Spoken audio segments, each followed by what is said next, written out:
Hello everyone, welcome to the realm of kid lit comic. One of these days I'm gonna get my own introduction right, because that's wild. It's also really cold in my house right now because I got my electricity bill for January.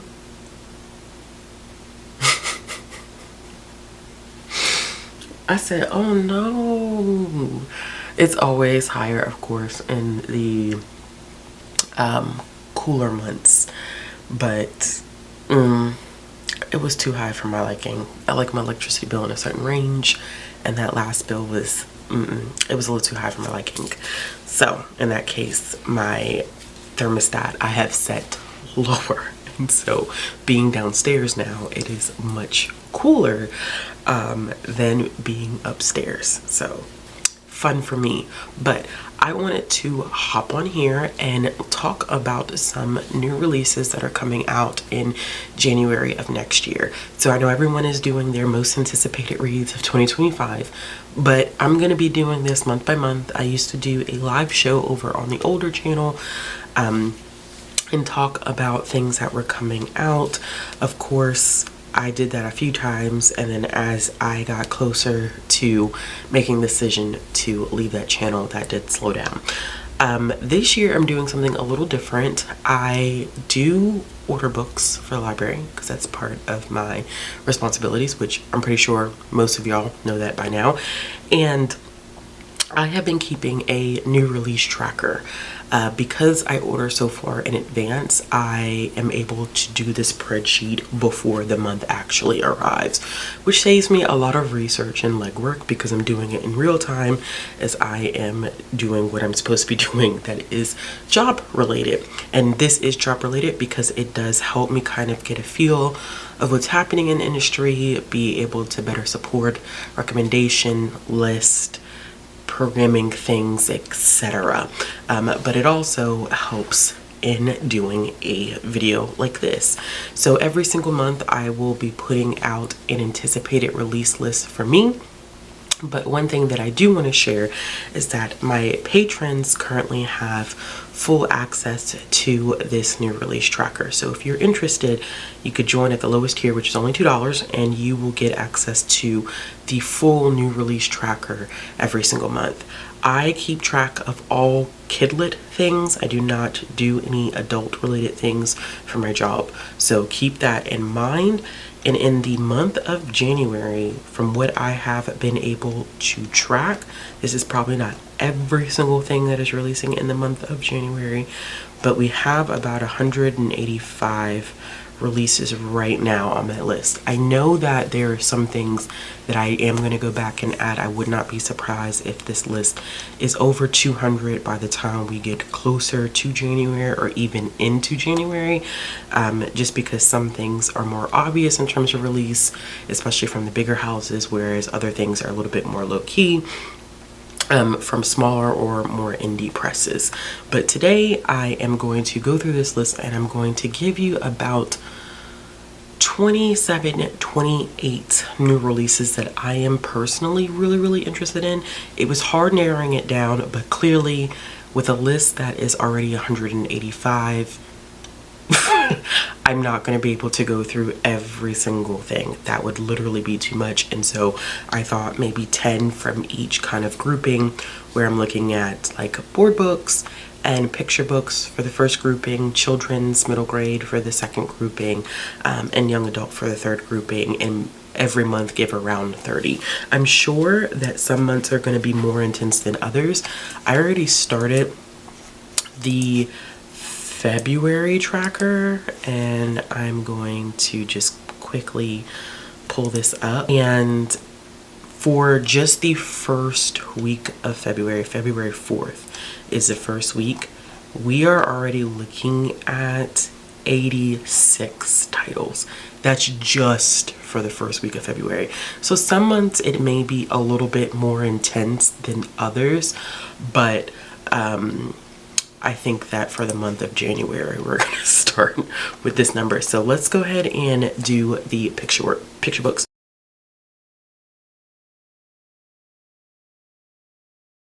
So the first one that I have is And She Was Love, Toni Morrison's Life and Stories. This is an informational picture book, nonfiction. This is biographical. It's about Toni Morrison's life. I've been trying to pick up as many of these biographical picture books of Toni Morrison. Like there was one that released this year, and it was, I'm going to type it in because I don't want to get the title wrong, but I do think it has potential to possibly win like a Coretta Scott King Award. It is A Crown of Stories, and Carol Boston Weatherford did it, which, a living icon. We love her. But I really liked that biographical picture book, and so I'm really interested in seeing what Andrea Davis Pickney, who I also love, is going to do with it. The next one that I have on this list is When Alexander Graced the Table. This is by Alexander Smalls, who is a chef, if I'm not mistaken, and this picture book focuses on a young kid by the name of Alexander who looks forward to Sunday dinner when everyone is, you know, bringing dishes to the table, and so it's kind of trying to navigate him finding the perfect dish recipe to contribute to the family meal. We got something similar to this, and I can't remember the name of the picture book, and I'm going to have to either put the cover on here or put the title at the bottom. But there was one that was similar to this where we were following a young black girl who was trying to find a recipe to contribute to her family's cookout, I believe. I think it was. The title escapes me, but I will put it somewhere on the screen. The next one that we have is Soy Sauce by Laura Lee. I was excited to see this one getting some promotional push online via Instagram. It was one that was on my radar, and it basically is a story that focuses on the many uses of soy sauce, but is told from the perspective of a Japanese kid, a Korean kid, and a Chinese kid. And so looking at soy sauce and how they are used differently through these three different cultures, which I think is very great for children to learn that when we say Asian, that not a monolith there. And sometimes it's easy to explain things like that through items like food and its different usages through different cultures. So I was super excited about that. The next one we have is Maya's Holy. I am excited to see more picture books coming out about Holy, because it is not a holiday that I think is talked about on a broader spectrum here in the West, and there hasn't really been a lot in terms of publishing. There's been some things, but not a lot in terms of publishing to expose kids to this specific holiday, the Festival of Colors, which I think is absolutely beautiful. So I was excited to see this. This is, of course, about a young girl as she celebrates Holy, and I absolutely adore. Next we have To See an Owl by Matthew Cordell. I met Matthew Cordell this year. I get my timelines confused on when I meet certain people, but I'm pretty sure I met Matthew Cordell this year. I was so honored that I was able to actually be in conversation with him and sit down and break bread with him. Such an amazing human, such a kind and thoughtful and just very talented individual. Definitely already has won the Caldecott, but seeing him draw like in real time is mind-blowing. So this is his latest picture book, To See an Owl, and it follows a young girl who's really interested in being able to spot an owl. And Matthew Cordell's ability to capture nature is just breathtaking. It really is. It's just breathtakingly beautiful. I wish that his other title, Evergreen, would have won a Caldy, but it is okay. I am excited for this one. I have another holiday one that I'm excited to see, Legendary Cakes, The Story of Tet, the Vietnamese New Year. This one is simply about Tet. The reason why I wanted to include this one is because I am seeing a lot more picture books that are coming out that are specifically geared towards Lunar New Year, but more specifically to the different ways that Lunar New Year is celebrated in various countries. So there was one that recently released that was about Lunar New Year in Korea, and so it's nice to see one that is going to be coming out right before Lunar New Year, which I believe falls on the, and I don't want to get this date wrong, if I'm not mistaken, it falls on the 29th this year.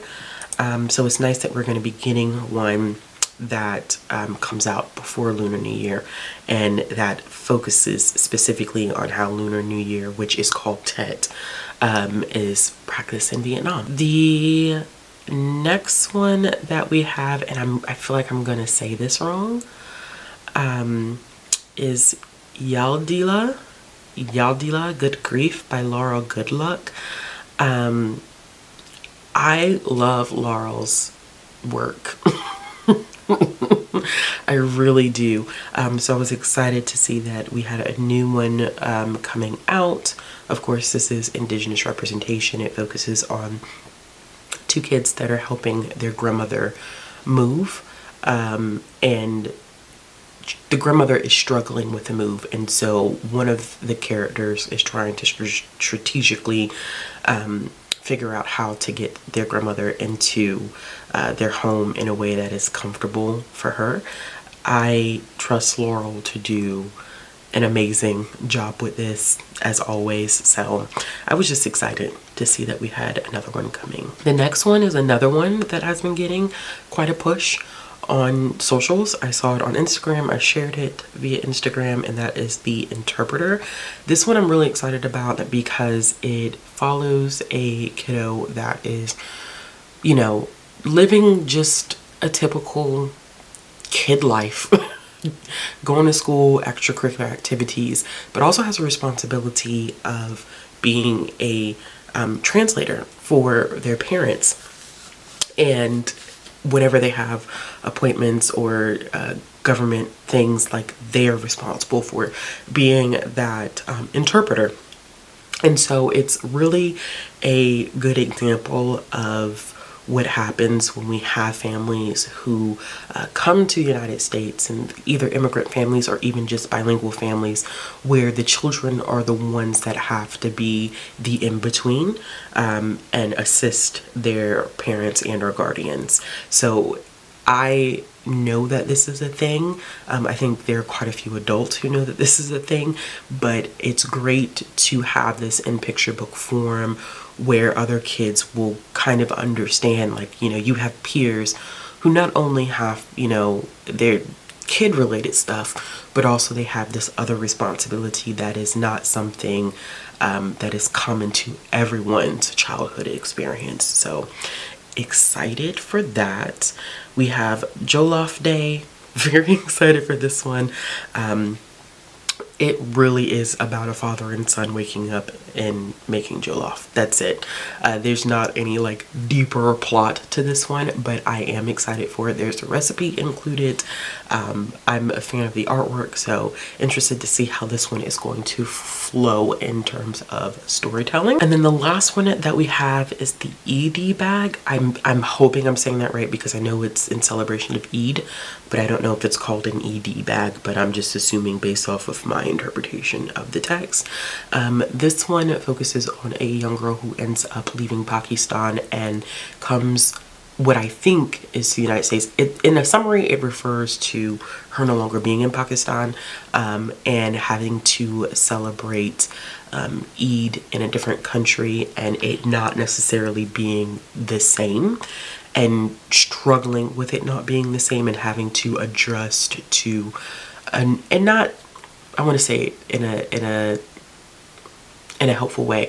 Not that the celebration itself has changed, but the gifts that she's receiving are different. And it really is a community feel and trying to make her and her family feel welcome. But I think it's not what she's used to in terms of how Eid had been celebrated with her family and friends in Pakistan. So I am looking forward to that. I'm also seeing a lot more books come out about Eid. Listen, y'all, when I say that publishing isn't always on it, but there are small spaces where I'm like, this is good. I'm happy about this. So now that we have done our picture books, we're going to move over to our middle grade children. So this is a very, very broad age range, and anything that's, with children's, I'll make a notation of when it's probably for a younger audience, because I think there's more middle grade than on the younger end of the spectrum. All right, so the first one that we have is Fresh Start, and this is by Gail Galligan. I was introduced to Gail's work through the illustrations that they've done for Babysitters Club, but also they have another series. I see the cover. It is about yo-yoing, and it's not coming to my head. Once again, another one that I think I will throw on the screen here. I really did enjoy that though, because it introduced me to like competitive yo-yoing. You only know what you know. And so I really, really enjoyed it. So I'm happy to see that they're coming out with another one. This one is loosely based on their own experiences, so semi-biographical. And it reminds me of Curl Friends, where we have a kid that has moved around a lot, and they are at this new school and they're having to navigate social circles, new curriculum, and it's hard, and also at the same time fulfilling parental expectations. And so we're kind of seeing the same type of paralleling. So based off of what I know about this one, I'm very, very excited for it. I will say that if you enjoyed Curl Friends, which I absolutely love, then I definitely recommend checking this one out as well. The next one that I have on this list is Cinderella and the Beast, or Beauty and the Glass Slipper. This is more than just a fractured fairy tale. I love a good fractured fairy tale. Catherine Lasky came out with one this year, and I've been having a time with it. It's called The Glass Slipper, I think. I've been having a very, very hard time with that. It's kind of an origin story for the fairy godmother. Not her strongest, but I'm happy to see another kind of fractured fairy tale coming out this year. And it's not only a retelling of these stories, but they're completely swapped. And so it's being comped as kind of like a, what is not the Parent Trap, y'all? What is the one where they switch bodies? I remember the one with Lindsay Lohan and what's her face? I'm literally blinking on everything today. I can't remember anything at all. You know what movie I'm talking about. You know exactly what movie I'm talking about. But it's kind of that same feel where they're swapped. And so we kind of get to see their stories play out as a what if the roles were kind of reversed. So I'm really, really interested in that middle grade fantasy, fractured fairy tale type of feel. We have another middle grade fantasy, Kaya of the Ocean. This one is about a young girl who finds out that she is the descendant, I believe, of a Chinese water goddess. And it stems from the fact she didn't understand like why whenever she was in the water she's always like calm, or like the waves are calm when she's calm. She can call to the fish, and so there's this connection there. But this one also, from my understanding of it, does address some mental health representation, so I'm excited by that. This feels fantasy, but also kind of on the literary side. So this is not what I would consider it to be. Based off of what I know of it, it doesn't feel like it's going to be like a hardcore fantasy title. Next we have two graphic novels. Y'all know I love my graphic novels here. The first one being Gabby Torres Gets a Billion Followers by Angela Dominguez, who I did not realize that Her other series, which I can't remember the girl's first name, but her last name is Diaz. This book it references that character, so I'm not going to say that you have to read. I think her name is Ella, if I'm not mistaken. I'm not sure if you have to read that series because that series is prose. I don't know if you have to read that before jumping into this one, but it is mentioned because the main character in this one, Gabby, is joining an environmental club that the character from the other series started. But at this point, our main character is younger than that main character, so I'm not sure how far into the future this is, because she's referenced as like the infamous or like legendary.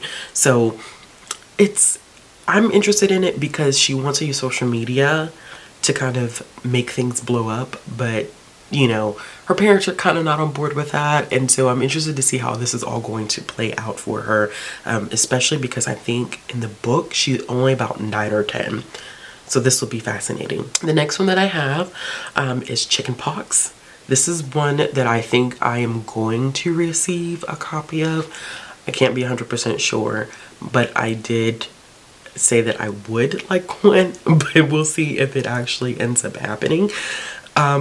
This one is about a main character who ends up getting the chickenpox from her best friend and then gives it to her siblings. And so her and her siblings are stuck in the house together because all of them have chickenpox. And so it becomes is she going to survive being cooped up in this house with her siblings? But then again, she can't really be mad because at the end of the day, she's kind of like patient zero. So how can you be upset that you're cooped in the house with them when it's really not their fault? It really is your fault. So interested in seeing how this plays out. I think this is comp for Squished by Megan Lloyd Wagner, or is it Megan Wagner Lloyd? I think it's Megan Lloyd Wagner. I could be wrong and switching those two names, but either way, I do think that that's a good comp, because the main character Squish kind of suffered with the same type of feelings. These very complicated but very real feelings about having siblings and not feeling like you are appreciated enough, you don't stand out enough, you don't get enough time and affection from your parents or caregivers. So I'm sure that those things will be addressed in that one, and I'm pretty sure that's how the publisher comped it, which I think is, like I said, I do think that that's a really good comp. The next one that I have is No Purchase Necessary. This is a very interesting one, and I must say, whenever I am reading any type of kid lit that has AAPI representation, I often do look to see if it is South Asian representation. In this one, we do have that. This focuses on a main character who wants to be like the cool kid, you know? Goes to a new school and he wants to get the attention of the cool kid who's telling him that if you want to be down, you got to steal this candy bar out this store. And he does it, but the kid still is like, no, I don't want to be bothered. Like, I don't want it. Like, you're good. I don't want it. So he unwraps it and he realizes that it is a prize for this competition, and it's a $1 million prize. So what do you do when you win a $1 million prize from a candy bar that you stole from the store? How do you navigate that? This felt, when I read the description of it, it felt very Willy Wonka-ish, and I'm wondering if it's going to have a touch of that to it. But when I originally saw the title when it said No Purchase Necessary, I was like, what does that even mean? But when you read the summary, you know, a lot of sweepstakes say no purchase necessary, which I think was an ingenious title. The next one that we have is Danilo Was Here by Tamika Burgess.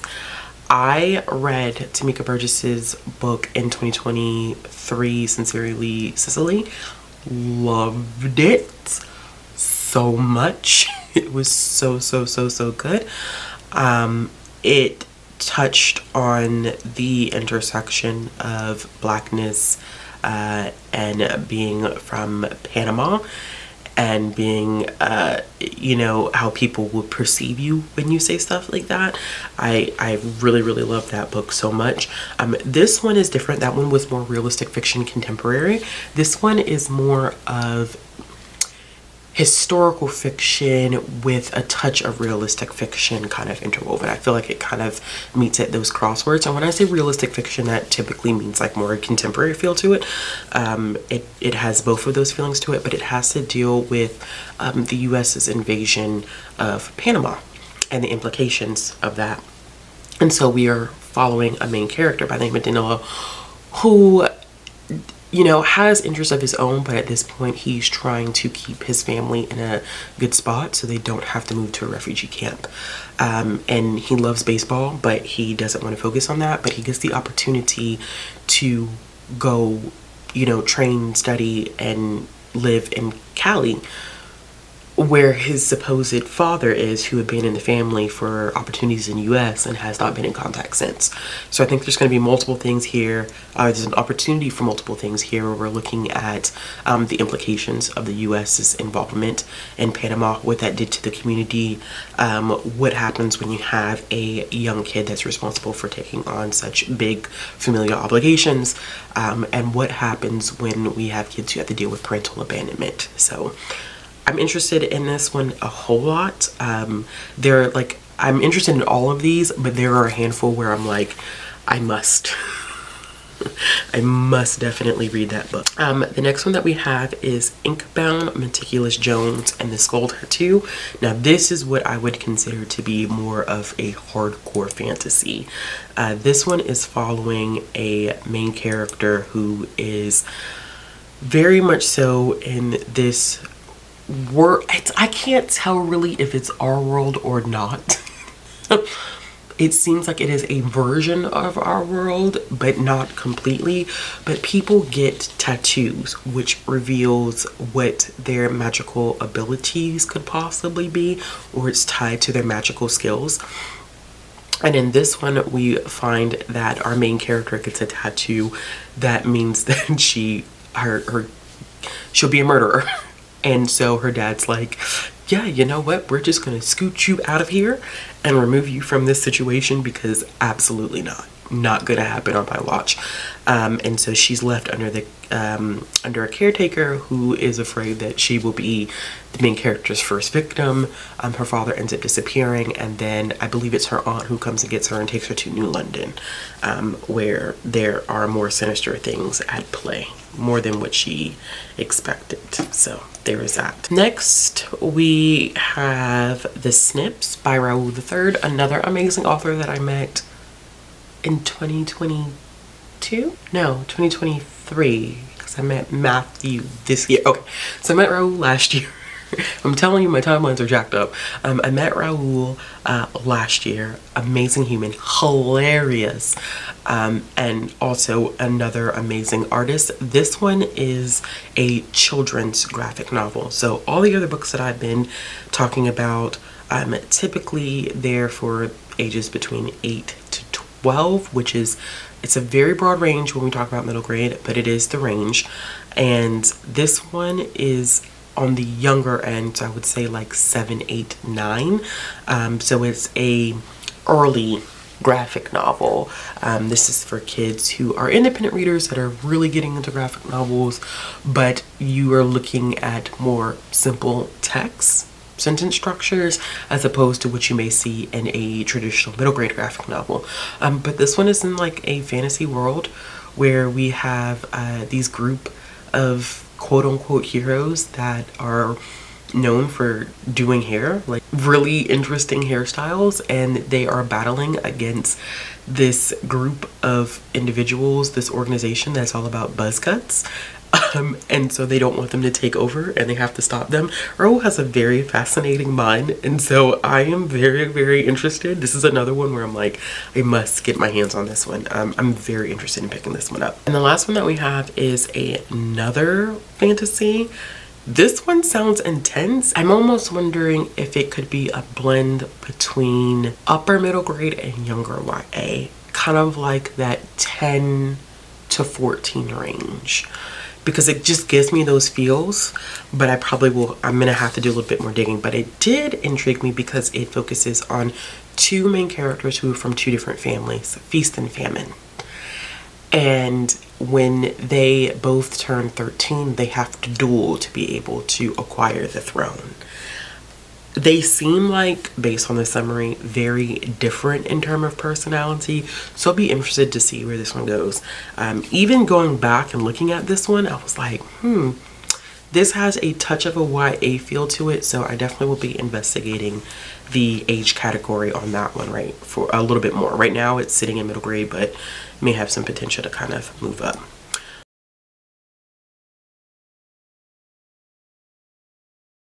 All right, that was our last children's / middle grade title. Now we're gonna jump into YA. I only have, I think, 8 YA titles. I was skimming through and some things sounded interesting, but they weren't high on my priority list. These are. So instead of trying to force 10, I just went with what I had. So the first one we have is The Last Bookstore on Earth. This is interesting. We don't always get a lot of young adult science fiction. A lot of it is in the realm of fantasy. Whenever we're talking about speculative fiction, fantasy and horror are probably the bigger and speculative as opposed to science fiction. So I'm always intrigued when we get a science fiction book. This one, and I have 2 to share. Listen, I'm telling you, I'm on it. Whatever it happens, I'm like, oh yeah, I'm on this. So this one, The Last Bookstore on Earth, science fiction. It is about, the world has already ended technically once before. So there was a cataclysmic event that decimated humankind as we know it. And so we have these 2 characters who live in an abandoned bookstore, and they use the books as a means of currency, and they are trying to save the books before the second cataclysmic event happens. I mean, this reminds me so much of that sci-fi, not sci-fi, I say sci-fi because the Twilight Zone used to be on the Sci-Fi Channel, probably still is. I used to watch it every single New Year's Day with my dad, and oh my gosh. There's one specific episode where this guy loves to read. He works in a bank, and during his lunch break, he would always go into the vault to read because it was the only place where he can get some peace and quiet and wouldn't get judged for being a bibliophile.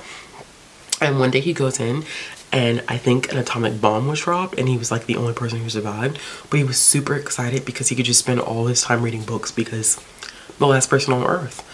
I can read as much as I want and nobody's going to bother me or judge me. And then he trips and falls and breaks his glasses and he can't see anything. Do you know how disturbed I would be? But just the kind of premise of this one, it definitely did remind me of that Twilight Zone episode. The next one that we have is Bemused, which I had a physical copy of. I have no idea, literally no idea where my copy went. Oh, I see it.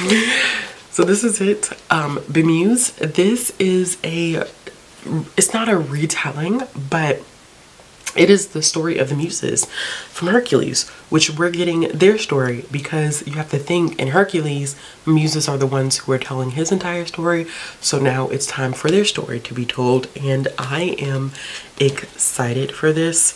So this one comes out on January 7th. I may try to get this one read. I have some time off, so hopefully I can get this read actually before it releases on January 7th. The next one that we have is one that I think a lot of people are anticipating, especially in the fantasy group, especially because of the name attached to this. So we have Breath of the Dragon. This was co-written by Fonda Lee and Shannon Lee. Shannon Lee is the daughter of Bruce Lee. And I was very fascinated because when I saw Fonda Lee's name on it, I was like, YA, Fonda Lee. And I promise you this is going to be one of those situations where so many people are going to pick this book up because Fonda Lee's name's on it. They're going to think it's adult fantasy, and then they're going to read it and complain and say, oh my gosh, this reads so YA, because it is, my friends, it is YA. I'm telling you right now. Okay, Breath of the Dragon is YA. It is going to read YA, but I really do like the premise because it focuses on a kid that wants to join this competition, and the competition is what could help him save his family, but he doesn't have the gift that his twin brother has, which is the breath of the dragon, where they have dragon scales on their body, and they're able to have special abilities associated with those dragon scales. Unfortunately, like I said, he doesn't have it, and his father's like, I don't want you entering the competition. I don't want you training for it because it's kind of pointless because you don't have this special marking. But he's willing to do it because it's kind of like, hey, you know, my whole family's kind of depending upon this, and so I need to do this. So interested in it because it's a lot of different things going on here, but having Fonda Lee and Shannon Lee on this makes it even more intriguing. And as a writing duo, I'm fascinated in seeing what they can do. And I wonder if because this is the first time that both of them are writing for a YA audience, I think. Or Fonda may have already written for a YA audience. I could be making that up. I really could be making this up. And we're about to look because I'm not sure. Fonda Lee wrote, I forgot, the EXO series by Fonda Lee is young adult, which is probably why they brought her on with Shannon Lee. So this whole thing is just, it's interesting, and I think it's a lot of people's anticipated reads. Goodreads has already noted that, so do not be surprised when it shows up on the Goodreads Young Adult Fantasy Goodreads Choice Awards next year if the ratings stay high enough. All right, next we have This Is the Year by Gloria Munoz. This is another sci-fi. This is one where we have a main character who's been recruited to live on a planet outside of Earth, and it's kind of the adjustment in doing that. Honestly, the first thing that I was attracted to when it came to this book was the cover. The cover is absolutely beautiful. But then thinking about it in terms of it's a science fiction novel where you're being asked to help be the first group of people who, you know, are going to settle in a colony outside of Earth. Very, very fascinating. The next one that we have is Biology Lessons. I think that this one is just very much so of its time. It is it's very real, unfortunately, because this is supposed to be set in kind of like a near future or alternate universe where bodily autonomy it's been stripped of us. And so I feel like when Melissa wrote this book, because I feel like I went to a review session where they talked a little bit about this book, and I can't remember if Melissa started writing this book before or after the reversal of Roe v. Wade. I genuinely can't remember. It might have been before, but even if it was after, it's kind of like, it's so real.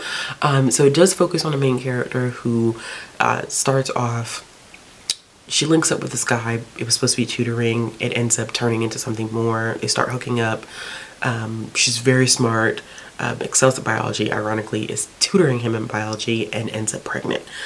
And at this time, she's living in Texas, and it's illegal to have an abortion, and it's illegal to drive across state lines to have an abortion. And anyone that is caught aiding someone who does this is also in a lot of trouble.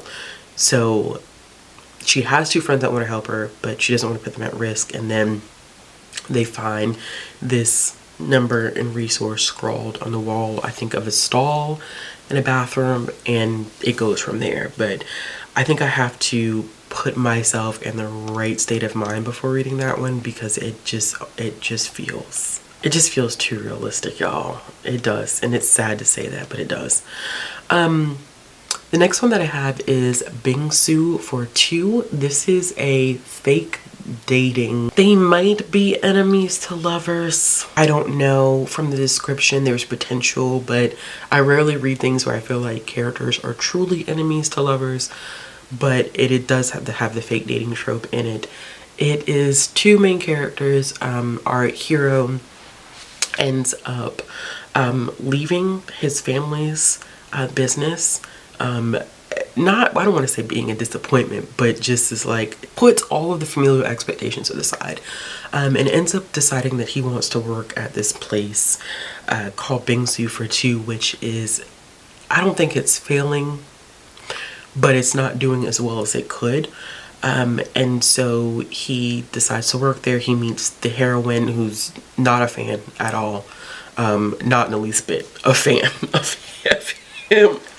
And so he records some of the staff there, and then unintentionally it gets posted and it goes viral. And people start shipping him and the heroine. And so in order to keep the customer flow coming in and to save the business, they decide to kind of play into it. Of course, we know they're going to play into it and then things are going to be completely different. I'm pretty sure I have a physical copy of this one as well. It doesn't come out till January 14th, so there is a possibility that I can read this one before it releases. After that, I have On the Wings of La Noche. This one sounds really, really sad. The cover is beautiful, but it sounds really, really sad because it is a main character who is kind of a guide. Like when people pass, they guide them after their passing to the afterlife. But the main character's girlfriend passes away in an unfortunate drowning incident, and she is supposed to guide her to the afterlife, and she's having trouble doing it because it means that she has to let her girlfriend go. And if she doesn't, what ends up happening is that her soul will get lost if she doesn't do her job. But she does end up meeting someone else, and I think that there's a possibility that they could end up forming a relationship. I think this one is going to deal with grief a lot and moving on, and kind of dealing with your grief, and that's going to be a killer. But I am looking forward to reading it. And the last one we have is I Am Not Jessica Chen. Oh, this cover too. Publishing is doing great jobs with these covers, but Anne wrote this book, and I'm not mad at it because I literally, how many of her books have I read? I feel like I've read quite a few, and I'm saying that, and I could be probably only read one, to be quite honest with you. But the one that I did read, yeah, I Hope This Doesn't Find You. It came out this year. I gave it 5 stars. It was nominated for Goodreads Choice Young Adult Fiction. I love that book so much. 5-star read. So I am definitely looking forward to this. It focuses on a main character who, now I wanted to call her, she said that she's not Jessica Chen because her name is Jenna Chen, and people, they don't get them confused, but Jessica is the more successful of the two in terms of academics, what everyone wants her to be, what she's aspiring to be, her cousin is. And so she wishes to have that experience, and so they swap bodies. And it's good at first, but of course, you know, it's just that day old saying of the grass isn't always greener. But sometimes you have to go through those experiences to learn that grass is in fact not always greener. So she has to navigate that process and kind of get to see what her cousin experiences firsthand. I mean, Anne's writing is just phenomenal, so regardless of plot, I was going to read whatever came out this year or next year, regardless. But I'm glad that we get it early on in the year, so that'll be out January 28th. Alright y'all, so those are all of the new releases that I'm looking forward to in January of 2025. In January, I will be talking about the new releases for February 2025 whenever we get closer to the end of the month, but you can expect one of these each month. Like I said, if you want access to the full release tracker, which you can make a copy of, I have the title, the author, the publication date, the age category, the genre, a column to mark whether you've read it, rating, and then other notations that I've made. So once you get it, you can always make a copy and edit it however you want, if you want that. It is an exclusive thing that I'm doing for my patrons, but you can get it at the lowest tier. As always, if you like this video, give it a thumbs up, and if you want to see more content from me, click the subscribe button and hit the bell for notifications.